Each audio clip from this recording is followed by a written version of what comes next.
Oh no, it's Mark, yeah!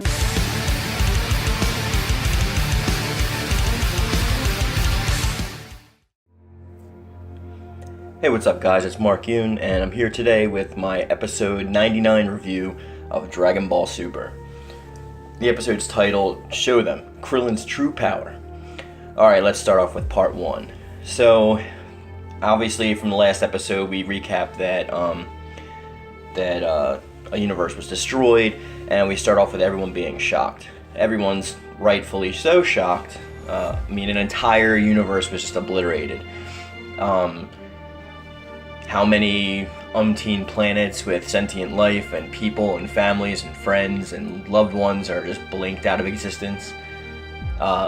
Rightfully, anybody would be shaken. I know for certain that I would be if I was in that situation, so it's a good way of humanizing some of the other fighters. So first thing we really focus on is that Goku looks super pissed, staring down the Grand Priest, who's just like smiling eerily. I've given Goku a lot of flack in the past about his character changing. This is starting to seem like the old Goku we knew. Like it's, I know he gave them a chance with this tournament in the first place. It was his idea to save some of the weaker universes because they were going to be snuffed out of existence immediately anyway, without thought. So they do have him to thank for that, which is kind of weird how they're all gunning for him at once, but I guess like they perceive him as a threat because we don't really know the capabilities of Jiren yet, and Hit's kind of keeping to himself. So that's pretty good, but clearly we see that Universe 7 is shaken. They're talking about how they still need to stick together, but they are going to defend themselves if the chance arises. Krillin kind of catches his breath and calms himself. He's visibly shaken, and even Frieza was kind of pissed at Zeno. He was talking about how it vexes him, how it irritates him that their nonchalant, cute demeanor is completely not not aligned with their actions, which you can understand that if you see some cute little "Hey, Goku, yay! Fight him, go ahead!" and then all of a sudden the universe is blinked out of existence. It's a little eerie. And he makes a comment that I think is pretty take it for what it is. Like, he says that he promises to reign over them. I don't know if I see that happening, but we know Frieza with making his blunt statements. As much as I like him, it's not really backed up by too much evidence there. The androids have some nice interactions, 17 and 18, and 17 actually makes a comment to 18 because she's visibly shaken as well by the destruction of that universe. And he says, wow, you've become a lot nicer. And then he said, I like it, pretty much, because they both have obviously regained some of their lost humanity after Dr. Gero altered them from when they were human. And then they start to go on to talk about how they have an advantage with their endless energy, so that they should play pretty much the long game and outlast everybody. It is pretty much an advantage. And then Zeno is seeming clueless, like he has no idea why people have stopped fighting. I guess from his standpoint, it's just a game, so he doesn't know why everyone else is not having the same fun that he is having, but the Grand Priest just always reassures him. So, he pretty much said that, like, some of the fighters have already started to move, and blah, blah, blah, blah. So, Vegeta turns into a Super Saiyan, and he rushes at Hit, but Botamo steps in, and Vegeta obviously starts attacking Botamo at that point, but he's doing no damage. We talked about this in my episode leak review. If you haven't watched that video, I guess it's kind of pointless to watch it now if this episode's already out, but...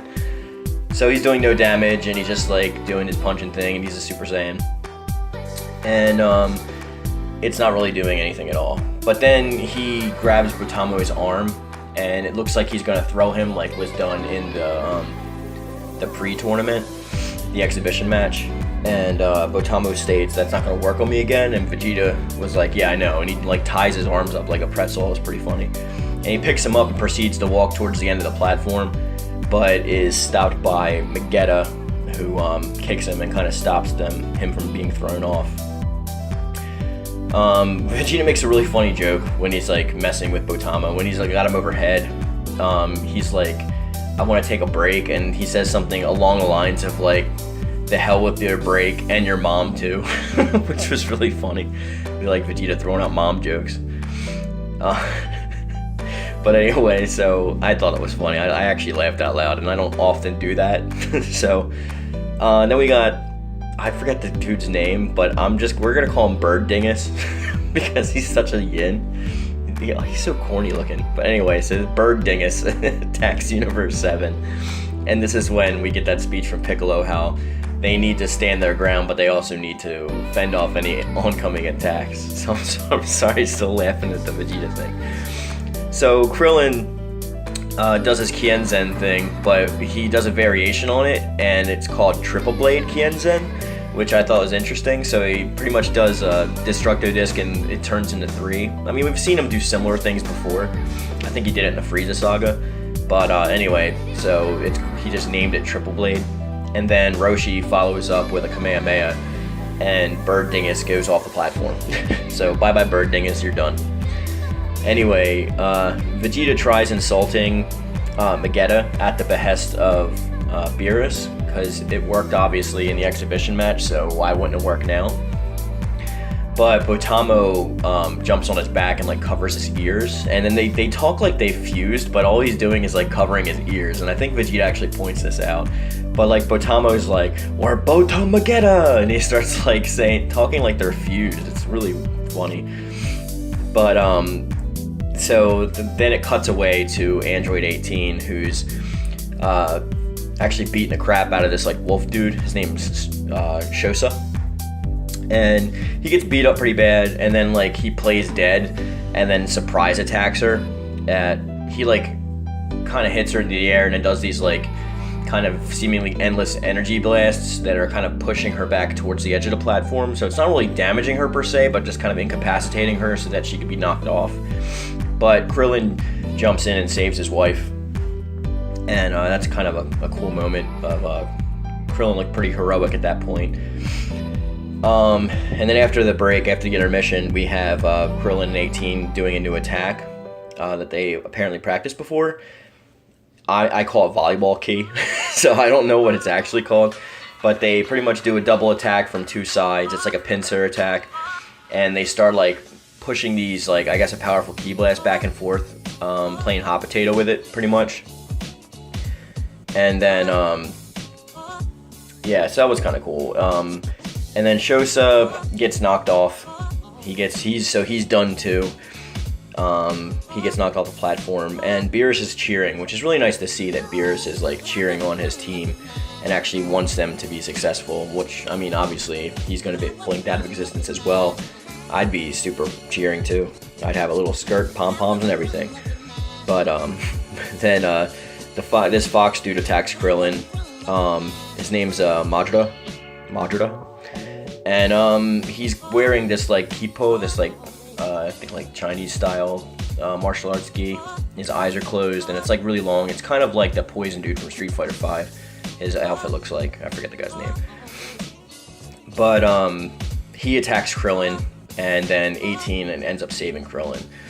Krillin hands 18 Roshi's glasses and says to put them on. She immediately does without questioning, pretty much. But he does Solar Flare times 100, which I always thought Solar Flare was like using the light of the sun and like reflecting it using your aura or your ki. You know, like kind of the sun's rays are always focused on like one side of the planet at all times. So it's kind of being directed off of the ki, and your ki is acting as a reflector. I thought that's what it was, so I didn't know there was a way to do it times 100. I'd be interested in seeing what the possibility behind that is. I doubt they'll explain it, but whatever. And there's also no sun in this area, so not that I've seen anyway. So I don't know what source he's using to use this kind of flashbang in the world of the void.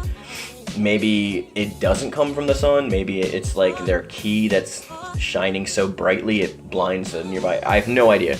I can't try to explain it. That'd be something for Geekdom 101 to jump in on, and I'd love to hear his opinion. Maybe I'll just jump on Twitter and ask him what he thinks about that. But all right. So after he does this solar flare times 100, it's obviously not going to affect Majida because he's blind, and he talks about how 18 actually reveals that he uses his sense of smell in order to make up for his lack of eyesight. And there's this common myth that goes around that your senses are stronger when you lose one of them. I guess it's a way of looking at it. It's, I guess, perspective, but it's not biologically stronger. Like, your senses aren't stronger. You just learn to bring out the potential of them. I mean, if you can see in the dark, there's no need to, like, focus your ears 100% because you're going to be more focused on your eyes. That's the little anecdote that I have. It's not technically stronger. You're just using more focus on one sense rather than all of them combined. So it seems like it's stronger, but it's really not. But anyway, so Krillin disarms him with what I call his stinky feet attack. He just pretty much takes off his shoe and like throws it at the dude, and it lands on his nose. And there's this cloud of like stench that like fills the area. And he just like Majora can't do anything about it because he's like engulfed in this nastiness. And then Krillin just does a Kamehameha and knocks him off the platform. And then 18 talks about how she's got to wash Krillin's shoes when they get home. She was like, yeah, you did it, but that's kind of disgusting. But anyway, so after that, Frost attacks Krillin. And, Krillin gets knocked off the edge. There's no easier way to say that. So, Frost sneak attacks Krillin while he's distracted. He knocks him off the edge, and then when 18 squares off against him, he blasts the ground to create like a distraction and disappears, and 18 pretty much gets mad at him for being shifty. So, that's the end of the episode. I actually felt like it was a pretty fun episode. It was pretty cool. It was nice to see some of the side characters doing a lot of stuff and not really Goku and Vegeta. I mean, Vegeta had some screen time. He's my favorite character anyway, so I can never be mad at that. But, it was a good episode overall. There were some animation things that I caught here and there, but that's to be expected because they're pumping these things out like, a few days or sometimes even a few hours before the episode airs. So they always go back and do the redrawing or whatever, so I'm not really too mad about the animation. The tension was pretty good. There was a lot of surprises. If I'm going to rate the episode, I know I gave the last episode an 8 out of 10. I think I'm going to give this episode, just because Krillin was so badass in it, I'm going to give this episode an 8 out of 10 too. Like, I enjoyed it. I thoroughly enjoyed it. So I think it's on par with the last one. If not, some parts a little bit better, but some parts are also a little bit worse. So I'm going to give it an 8 out of 10, and that's my final score for this week's episode, episode 99. So after that, we get the episode preview after the end credits, and we see Goku talking about how strong Super Saiyan 2 Khalifa is. And then Kale goes berserk and does like the whole drawing energy in and a multiple energy blast Broly attack thing out. So whatever, that's whatever it is. But a lot of people are talking about this. I've talked about episode 100 thoroughly already, so I don't have to get into that. I just wanted to say that I enjoyed this episode. I thought it was really engaging and fun to watch. So I'm looking forward to the next week's episode. I do like Khalifa, so I want to see her get more screen time, especially when it's against Goku. That's pretty cool, because if anybody can draw any inner power and give her a reason or an excuse to bring out a new transformation, it'll be him. And I won't think it's so much of an ass pull if she's like going up against Goku, because he's pretty much up there with the Gods of Destruction, in my opinion. He may not be stronger than them at this point, but his potential is like infinite. But that's it for this week. Thanks for listening. Make sure that you drop a like. Please leave a comment. I want to engage with you guys. I can't go into that enough. I want to answer questions. I want to change things. I want to just engage with you guys and talk about this thing we're all passionate about. So leave a comment or send me a message, or you can go follow me on Twitter at @MarkUnart. I'm also on Instagram and Dragon Ball Z Amino. All those links will be in the description box. And yeah, just let me know what you think. Let me know what you're looking forward to. And my question for this week is going to be, what universe do you think is going to get erased next, if any? Alright guys, well that's it. And it's been Mark Yoon. Stay powered up. Peace out.